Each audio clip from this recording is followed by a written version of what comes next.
리플이 월간 차트에서 급격한 상승세의 움직임을 보여주며 대칭 삼각형 패턴에서 벗어났습니다.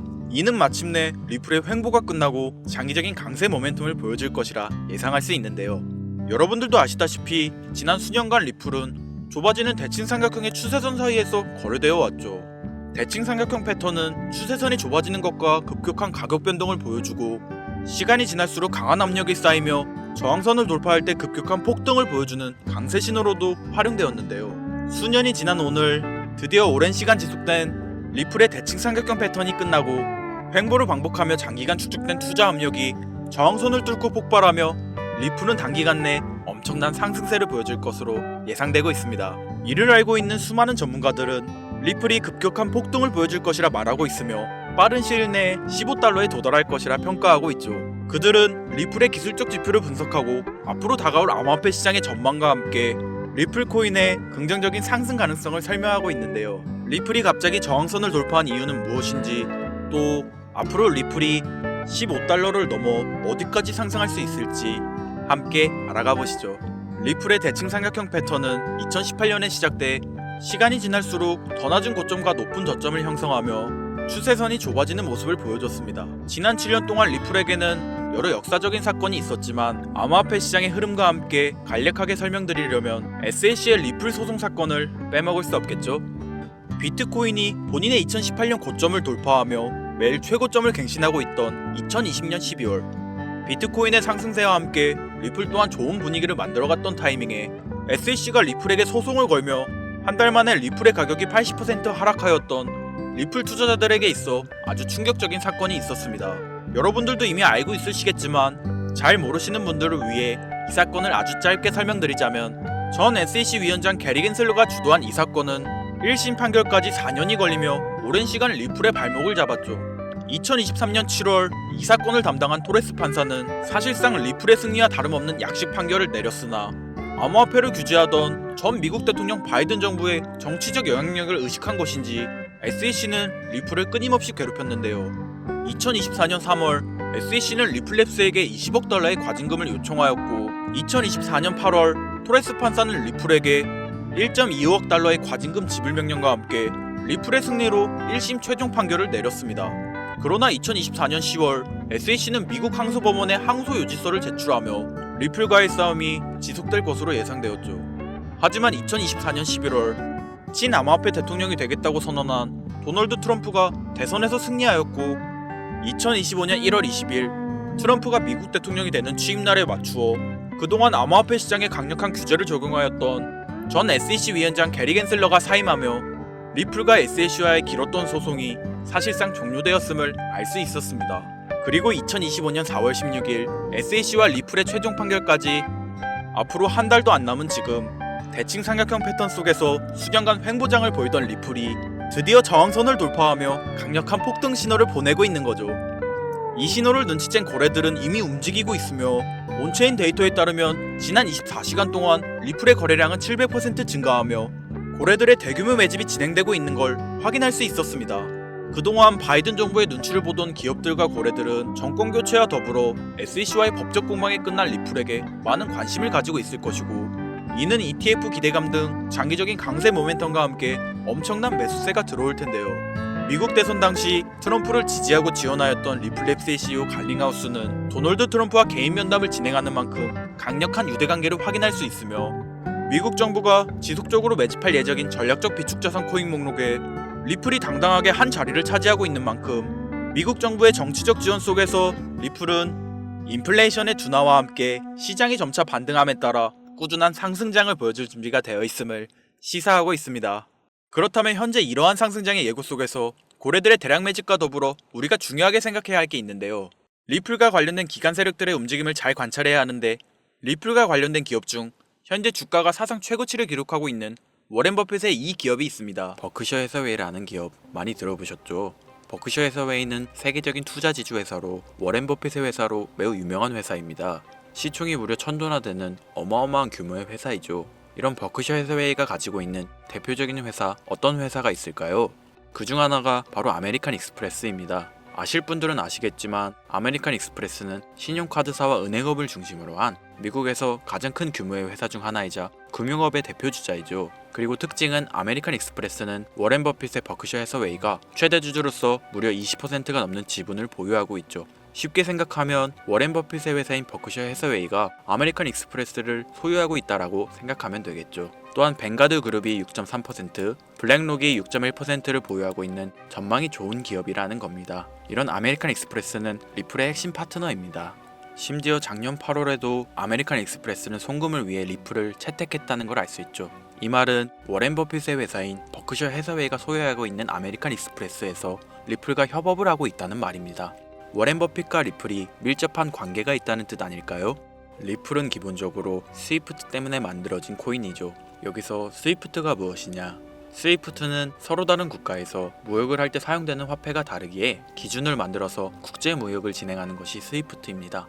하지만 여기서 발생하는 수수료가 무려 20%나 되죠. 즉 너무 비싼 금액이죠. 그래서 이런 문제를 해결하고자 만들어진 것이 바로 리플 코인이라는 겁니다. 또한 리플은 ODL 시스템을 가지고 있어 단 몇 초 만에 전 세계 어디든 바로 송금을 할 수 있는 기술력 또한 보유하고 있죠. 수수료와 속도, 이 두 가지를 모두 잡을 수 있다는 겁니다. 그런데 지금 이 기술력을 미국이 질투하고 있다는 거죠. 그럼 여기서 생각을 해볼게요. 전 세계 최대 강국이 어디죠? 네, 미국이죠. 미국은 우스갯소리로 미국과 나머지 전 세계들의 국가들이 전쟁을 펼쳐도 미국이 밀리지 않을 거라는 이야기가 있을 정도의 강대국입니다. 단적인 예로 미국의 2022년 국방비 순위를 보시면 미국의 국방비 금액이 2위인 국가부터 10위인 국가인 국방비를 합친 것보다 무려 23%나 많은 금액을 국방비로 쓰고 있다는 겁니다.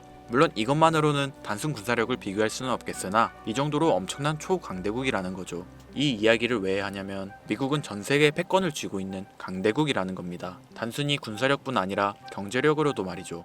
요즘 시대는 힘으로 찍어 누르는 시대보다 자본주의 세상이기에 경제 패권이 엄청나게 중요하다는 거예요. 지금 전 세계 공용화폐로 쓸 수 있는 유일한 화폐는 바로 달러입니다. 하지만 이제는 세상이 많이 바뀌었어요. 언제부턴가 현물화폐보다 편리하고 안전하며 유동성마저도 뛰어난 암호화폐가 탄생을 하고 말았죠. 이 암호화폐가 탄생을 하고 오랜 시간이 지나지 않아 달러의 패권이 달러의 입지가 조금씩 흔들리기 시작했고 지금은 수많은 암호화폐들이 달러의 자리를 위협하고 있는 상황입니다. 앞으로 암호화폐가 달러를 잡아먹게 된다면 미래의 미국은 전 세계의 경제 패권을 줄 수가 없게 되죠. 그래서 어떻게 하고 있죠? CBDC, 센트럴 뱅크 디지털 커런시, 즉 중앙은행 디지털 화폐. 미국에선 이 CBDC를 이용해서 달러를 디지털화시킬 계획을 가지고 나왔다는 거죠. 하지만 CBDC를 발행하기엔 오랜 시간이 필요하기에 그 시간 동안 달러의 패권이 흔들릴 것이고 그리 된다면 달러의 입지가 위험해지고 경제 패권을 더 이상 줄 수 없게 될지도 모른다는 거죠. 그래서 미국의 바이든 정부는 암호화폐를 규제하기 시작했습니다. 수년간 암호화폐를 규제하고 압박을 했죠. 하지만 이제는 그게 더 이상 불가능해졌다는 거예요. 세상이 달라졌다는 거죠. 그리고 그걸 알고 있고 세상의 흐름을 읽고 있는 트럼프는 비트코인 컨퍼런스에서 암호화폐 대통령이 되겠다라며 자신있게 외쳤던 것이죠. 그리고 그가 당선된 이후 정말로 친암호화폐 정책을 펼쳐나가기 시작했죠. 이미 뛰어난 사업가였던 그가 이 흐름을 놓칠 이유가 전혀 없다는 겁니다. 자, 그렇다면 앞으로 리플의 행보 어떻게 될 것 같으신가요? 정확히 잘 모르시겠죠? 그래서 제가 그에 대한 답변으로 엄청난 자료를 찾아왔습니다. 이 정보는 제가 우연히 발견한 정보인데요. CBDC를 위해 기반으로 삼을 가교통화 코인의 적합성 및 미 연방지구별 논의사항을 보여주는 자료입니다. 여기에 보시면 보스톤, 뉴욕, 필라델피아, 애틀랜타, 시카고 등등등 수많은 미국 지역들의 통합 예측 자료가 나오고 있죠. 여기에서 아래로 쭉 내려보면 크로스링키드, 즉 가교통화로서의 적합성을 보여주는 표가 있습니다. 대부분의 코인들이 부적합이라고 나와 있습니다. 하지만 여기 리플과 시바이누가 보류라고 표기되어 있는 걸 확인할 수 있었습니다.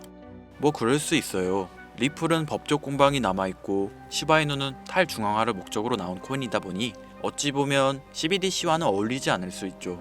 하지만 다르게 생각해보면 두 코인 모두 세계 어디든 자유롭게 금융 서비스를 제공받을 수 있다 보니 이보다 더 뛰어나고 자유로운 가교통화가 있을 수 있을까? 라는 생각도 들긴 했죠. 그런데 여기서 저는 충격적인 내용을 확인할 수 있었어요.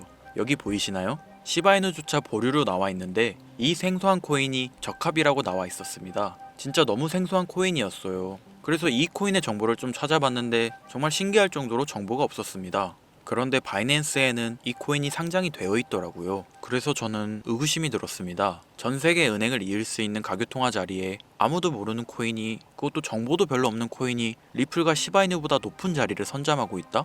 그리고 신기할 정도로 정보가 완벽하게 통제가 되어 있다?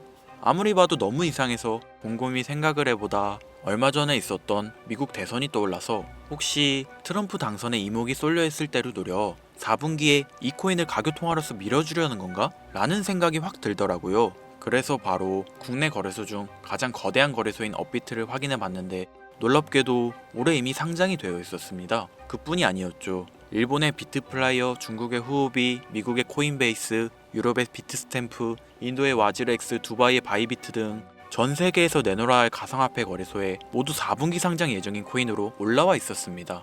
이제 이해가 되기 시작했죠. 이 코인을 말미삼아 미국이 다시 한번 전 세계 경제 패권을 쥐려고 하고 있는 것 같습니다.